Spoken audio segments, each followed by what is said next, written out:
Right now at 10, the 13-year-old child who was shot at school is recovering at Le Bonheur Children's Hospital, surrounded by family. Tonight, his father is speaking out about his son's recovery and his hopes for the teen who shot him. Rebecca Butcher kicks off our team coverage live tonight from the medical district. Rebecca. Yeah, well, Father Emory Hammonds is calling his son's recovery nothing short of a miracle, saying that there are two victims in all this, his son, but also the shooter.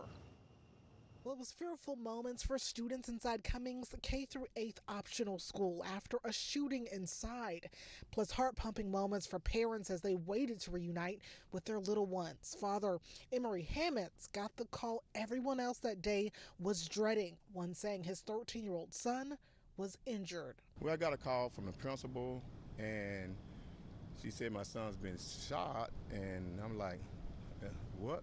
He was relieved to hear his son's voice in the background, rushing to him in about 3 minutes' time. When I got there, he was shot a little bit below the chest on the right side. I'm like, whoa, this is, but he was relaxed. Thank God he's alive, and it could have been fatal. Obviously, it could have been fatal. One surgeon told Hammonds his son is extremely lucky. The other doctor said, to say he's lucky is an understatement. He need to go play the lottery. I said, well, he's blessed. He's blessed. And so, because it went through the kidney, the liver, without doing damage. A police report says the suspect and the student who was shot met in a back hallway to fight. Also, the affidavit said surveillance video showed the suspect hiding in a stairwell, waiting for the victim before shooting him. I didn't know there was fighting words going forth for the last 2-3 weeks.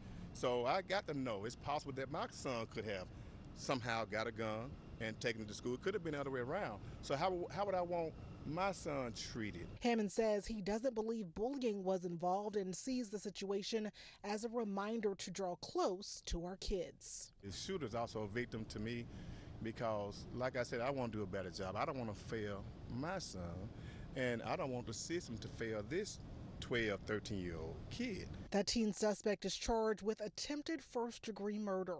Hammonds believes the charge too harsh for a child. I'm afraid it might be too many young kids, 12, 13-year-olds sentenced to 20, 30, 40 years. And he adds he never expected the next shooting in school to disrupt his son's life. You always think it's always somebody else, it's always another school. You don't really think about that, but to me, it's just a reminder. We are all potentially one phone call away from news that would turn our world upside down. Yeah, definitely makes you think and makes you grateful. Well, Hammond says that he and the SCS superintendent plan to meet up and talk with the suspect's parents about all this. Meanwhile, the victim is still recovering this evening at Le Bonheur Children's Hospital. Reporting live in the medical district tonight, I'm Rebecca Butcher.